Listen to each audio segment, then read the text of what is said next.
everybody. Welcome back to the Nintendo Prime Podcast.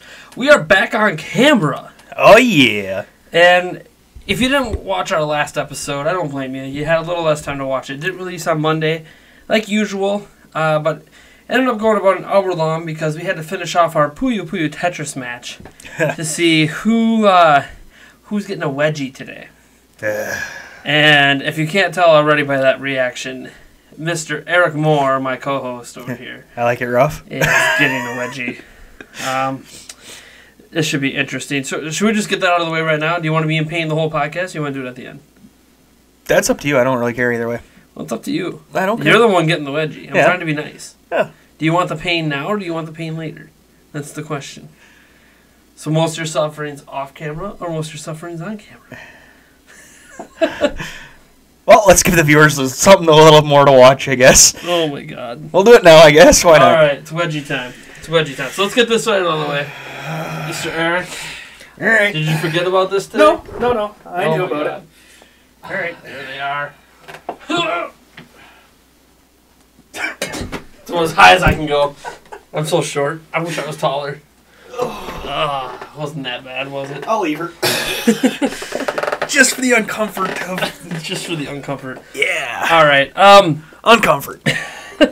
So last week we just talked a lot about Puyo Puyo Tetris and Mario Kart 8 Deluxe. Great games. Today, we have quite a lot to talk about today. But we're going to hop right into the most important thing. And that is Nintendo finally announced what they're going to be doing at E3 on June 13th at 9 a.m. Pacific, 12 Eastern, 11 o'clock our time.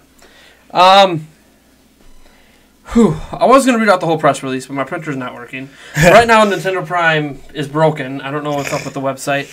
Everything is going wrong today, but I think the camera's working. The mics look like they're working. So hopefully the podcast at least works out today. So you gotta kind of stay with me as we're kind of flying by the seat of my pants as I don't have my usual printouts of my list and knowing what the heck's going on.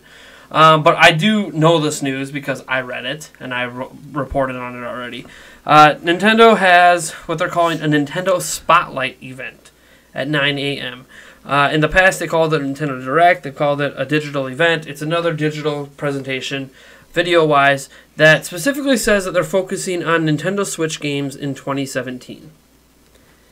A little strange, because we already know what Nintendo has coming in 2017. And we already know they're capping the year with Super Mario Odyssey. So it's like, we're good. Yeah. What's next year? Right. People are like, yeah, that's fine. We know what Nintendo's doing. I mean, they're going to have a bunch of third-party game announcements, I'm sure, a bunch of indie game announcements, and that's fine. They might even have a surprise or two from Nintendo. You know, we will find out what Retro Studios is finally doing. Is it a Metroid? Is it another Donkey Kong? Is it a new IP? But at the same point, if that's for this year, that really makes people wonder what the hell is happening in 2018. Is Nintendo just putting out everything they got now and then nothing? That wouldn't be good. Now, obviously, Nintendo has a different approach to the rest of the industry. They spread out their news throughout the year. So there's going to be other Nintendo Directs in the future after E3 that'll announce things for 2018. If it wasn't very obvious, Nintendo didn't even announce the Nintendo Switch at E3. They announced it in a little commercial thing in October that came back with its own little event in January. So Nintendo very much does their own thing, so them not showing 2018 games at E3 isn't the end of the world, but it's still going to feel weird. As Microsoft, Sony, even the PC, who now has the PC gaming show at E3, pops up and they're like, yeah, we're doing this thing and we're announcing games and we're announcing hardware and all this stuff, and Nintendo's just going to be like, yeah, well, here's a repeat of everything we already have this year. Here's a bigger look at it. Have a good day. Right. It's going to feel weird that Nintendo's not going with the flow at E3, which, again, last year worked out for them. It was Zelda. Yeah. And It no one thought their out. show floor was going to just be Zelda, and it was just Zelda. And it worked out, and it became the highest, not the highest, but one of the highest rated games of all time. It was the highest rated for a short period, and then more reviews came in and knocked down. And this is why I always say that I almost view it as the highest rated of all game of all time, because the highest rated game of all time is Ocarina of Time, and it's only got like 40 reviews, whereas Breath of the Wild has like 150. So it's Right. like, if the arrows were the same and there were as many critics back then as there were today that were being counted towards things like Metacritic or OpenCritic, I highly doubt Ocarina of Time even holds the top spot in the first place. Yeah. Part of me also wonders, too, that, there are some sinister people out there that, oh, well, this is getting such great reviews. I might as well give it a terrible reviews Those just reviews because. usually aren't counted Yeah. at OpenCritic and Metacritic. Yeah, I mean, the user reviews, but again, they don't count for the overall score. right. But that's besides the point. It is what it is. Like, whether or not you think Breath of the Wild is the greatest game of all time or not, it doesn't really matter. What's important is what they're doing now. And so they're having this little spotlight, as they're calling it, which almost makes it feel like they are trying to come up with a unique way to basically say, hey, we're not showing as much stuff, so it's just a spotlight. We're not doing a big event. But they are bouncing back with Nintendo Treehouse Live right after, which they've done that now for every E3 since 2013, I want to say. Maybe even 2012, but I'm pretty sure it was 2013 when they first did Nintendo Treehouse Live. Yeah. Which, to me, is one of the greatest things about E3 at home. Like, when we went to E3 last year, we got to see them. It's a really cool looking stage and everything.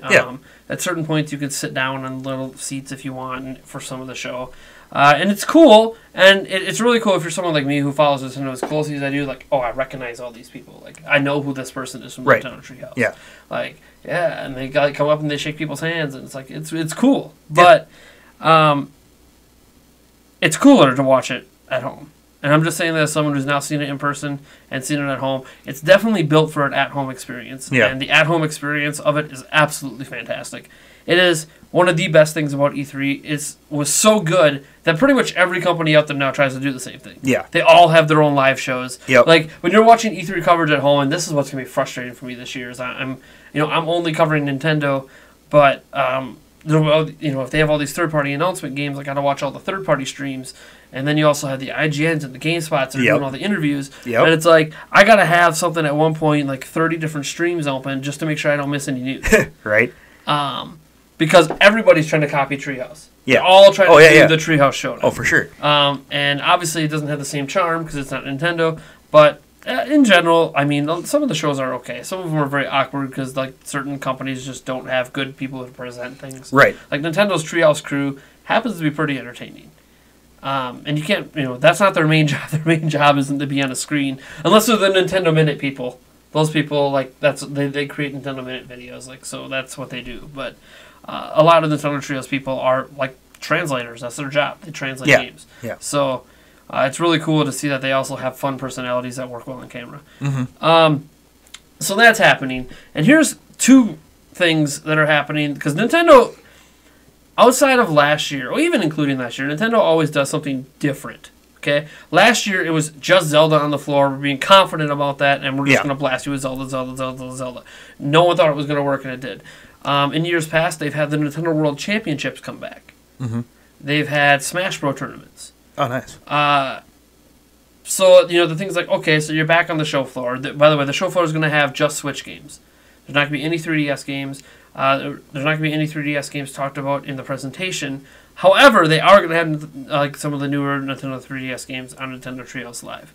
Which I know some people will be like, that's weird, but you got to remember, they're live streaming like 10 hours a day.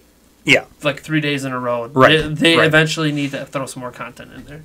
So they're going to show off the new 3DS games, and they have developer interviews and stuff. But this year, Nintendo's unique thing they're doing is they're having 2 big tournaments that are happening on the show floor. Really? So there's probably going to be a stage already set up for it. All the people who are participating in it have been pre-selected. One of them is like the I think it's called the Splatfest Invitational Tournament, which is Splatoon 2 tournament. Mm-hmm. And it features a team from like North America, Japan, Europe/Australia, and I can't remember where the other one's from. But they're teams that have already pre-qualified or been pre-selected. I'm assuming they must have had some private qualification round somewhere. Yeah. Like, I never heard anything announced about it, and I didn't hear. But, it's one of those things where they might have been going out to esports leagues and being like, hey, who's your best Splatoon players? And let's, like, gauge them behind the scenes and figure out, who would make the most entertaining show. Because Nintendo, when they first announced Splatoon 2 back in October in that little trailer for the Nintendo Switch, they were pushing it as an esport. Yeah. They had all those people walking out at EVO. Granted, this was just film of EVO. It wasn't. They didn't actually have Splatoon there. Right.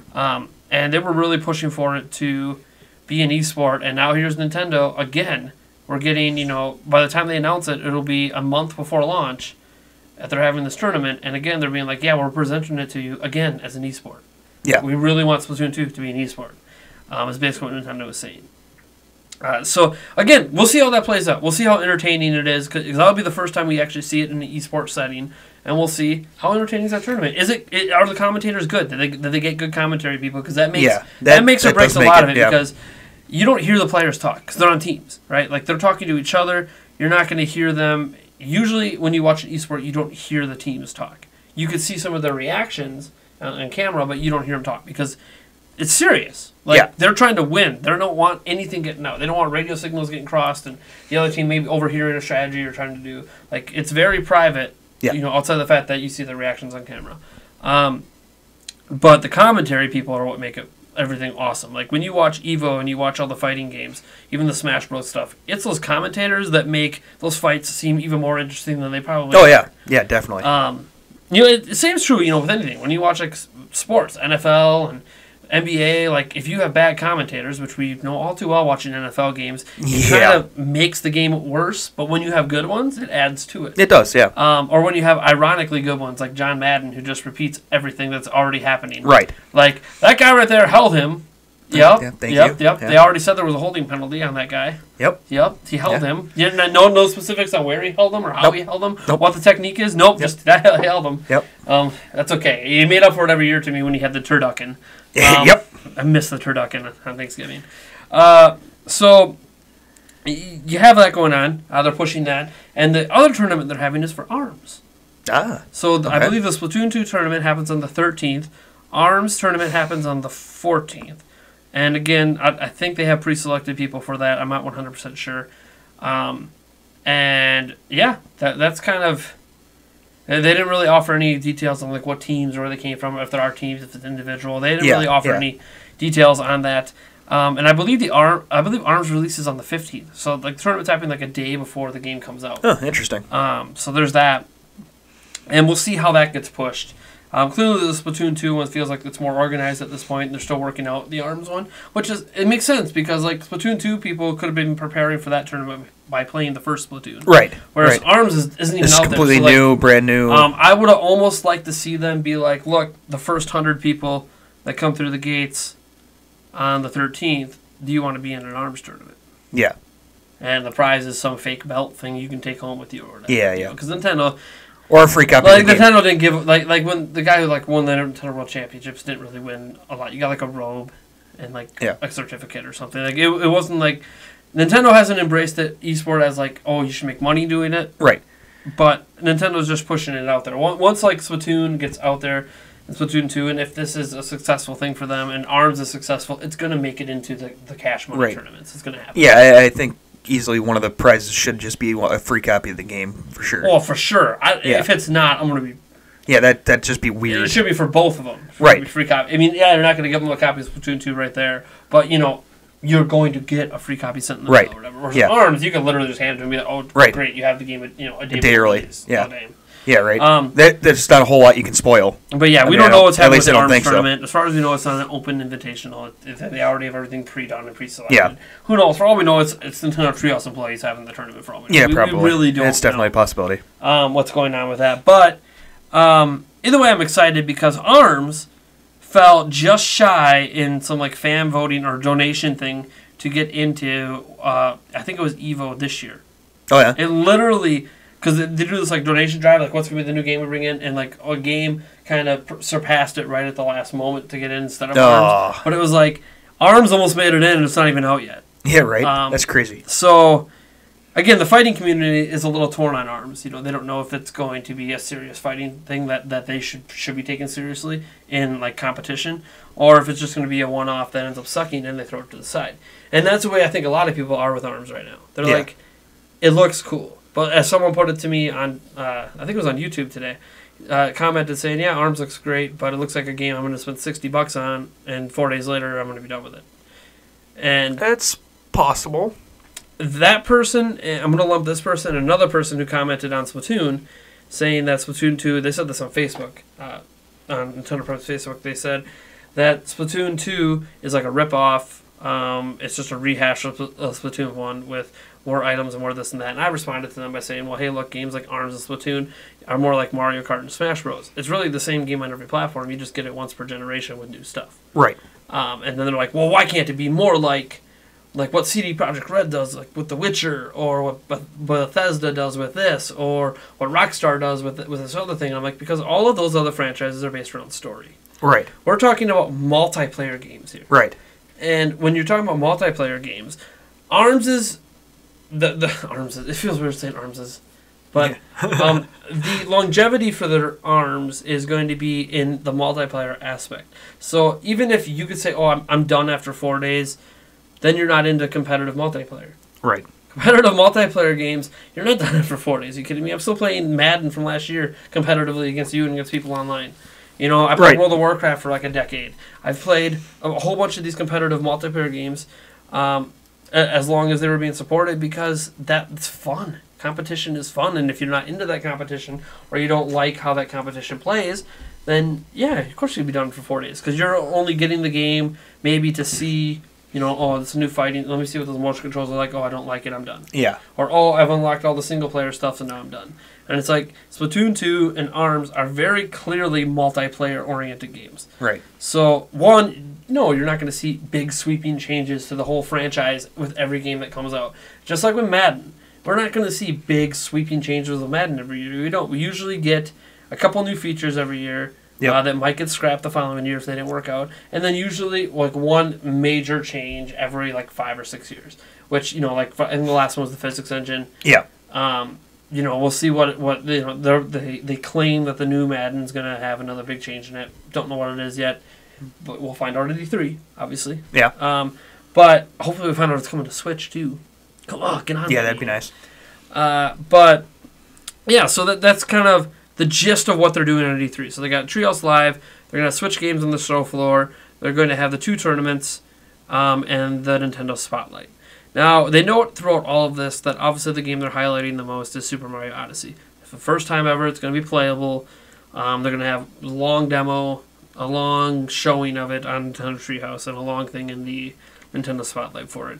So, in many ways, the wording of everything feels like this is this year's Breath of the Wild for E3. Outside of the fact they're not banking everything on it. They're not just giving you Mario. It sounds like it's going to be a 50 to 75% of their booth type of thing. I could see it being 50. I don't think it'd be quite 75%. But I think 50% of the booth could be just Super Mario Odyssey demos. Yeah. Which still is not, again, people don't do this, but Nintendo does. So that's, I mean, what are your reactions? Is this about what you expected? Were you hoping for more? No, that sounds about right. That sounds very Nintendo-y. Not gonna lie. After last year, I don't even know what I expected anymore. Yeah. Because last year I thought they were crazy, and I'm a big Zelda fan, so of course it worked. Yeah, right? Yeah. But if you weren't a Zelda fan, yeah, they didn't really have much to give you. They did do more than Zelda on the Treehouse Live. But again, it very clearly was, yeah, we have some other games, but yeah, let's go back and play some Zelda. The thing is that was really the only major thing coming out at that time, though. Pokemon Sun and Moon? Not a big deal? Yeah, I guess. Well, not really to us, I guess. Has already sold more copies than any Zelda game in history? Yeah. Has sold more copies than any 2 Zelda games combined in history. Yeah. So, I mean, that's what... I guess it's just us. And the thing is like, Pokemon's weird. They usually don't have it at E3 anyways. So right, like, yeah. You know, they had Pokemon Go for some reason at E3, but they haven't had, like, actual Pokemon games at E3. They usually... let the Pokemon Company do their own thing because those games kind of sell themselves. Right, right. They don't need E3 to get promotion for Pokemon. When they announce a new Pokemon game, Pokemon Stars, it's going to dominate headlines. Okay, so let me rephrase that. So it was the biggest straight Nintendo thing coming out. Yeah, well, and there wasn't. I mean, it was more so that they were done with the Wii U. Right. I think if they weren't done with the Wii U at that time, we would have saw more. Because they still had the Color Splash coming out after E3, and like they had Wii U games that could have advertised, but they're like, yeah, but we're done. We don't really want to push the Wii U anymore. Right. We want to push everyone onto our new platform, and the only game we've confirmed for it at the time was Breath of the Now, I am... The big thing is, this E3 has to be all about Switch, which it feels like it's going to be. So I'm happy with what I heard, that it's so heavily Switch-focused and not 3DS. And I'm not saying that because of my opinions that I want the 3DS to die out. It's because the 3DS is already a proven system. Yeah. It's got a fantastic library of games. We know they just had a 3DS Direct showing off a whole bunch of games that are coming. Nintendo Switch, we haven't really heard any news from since January. In terms of big news. Like, we've heard, some other indie games and stuff confirm, we have our games coming to the platform. Like, that's great, and I'm not trying to dismiss indie games. But they don't drive the hype. They don't drive sales. Those drive, like, once people own the system, then they might check out the indie game. But to get people to own the system, those aren't games that you really push hard. It's going to be those AAA games. It's going to be Nintendo exclusive games. So, I guess, I'm satisfied. Again, I'm sad that it seems like they're focusing just this year. That it bugs me a little bit, I got to admit. But again, I'll take a wait-and-see approach because, it said mostly this year. Doesn't mean they're not going to give a big tease for some huge game they have coming next year. Because they got to give people who already own the Switch. Because right at E3, they're still selling the Switch to new consumers. But they also have to give the consumers who already own it, be like, okay, you already know about all this stuff. Here's a tease at a huge game you want next year. Yeah, right. Yeah. And that's where I'm at. Because I own a Switch. Like, right. Hello, it's right here. And right. As much as you can hype me up for games this year, it's like, that's great. I know there's a lot of games coming out. I mean, I got a stack of games sitting over there. I love Switch games, but it's like, I need to know what's next year. It really wouldn't surprise me if at, like, the very last day, they go about halfway through it, hey, by the way, here's some awesome game to look forward to. Usually what they do, they put up, like, this checklist of things like, we're going to tease brand new game. Yeah. At this time. Yeah. On this day. And then you get there and it's just like an indie game. And it's like, that's great. Yeah. But people were getting hyped thinking you were announcing, like, a big name game. Not an indie title, which, again, I don't want to crap on indies. It's just... Well, right. They're not what drive systems. They are just... I view it almost as filler content. I hate saying that because there's some indie games, like we're going to be talking about ones coming up here in Rhyme, that is utterly fantastic. But at the same point, I don't know anyone who bought a Switch, who bought a PlayStation 4, Xbox One, Wii U, 3DS, or even a PC to play indie games. It's more so they have the indie games, so they'll buy them. Mm-hmm. More so than I bought this thing to play those games. Usually you bought it for a different game. And then you realized, look at all these other good games they have. Yeah. So I'm satisfied for now. I'm a little tepid because I am worried that they're only going to talk about games this year. But it could just be they have so much to talk about because there is not a lot of big third-party games coming to the system. And now we do know that Tatsumi Kimishima, the president and CEO of Nintendo Japan, went up to a third party at some point this year and basically told them, we need all of your major games as soon as possible. Yeah. We don't know what third party it was. We assume it's someone in Japan, but it could have been EA, could have been Ubisoft, could have been Bethesda, could have been anyone.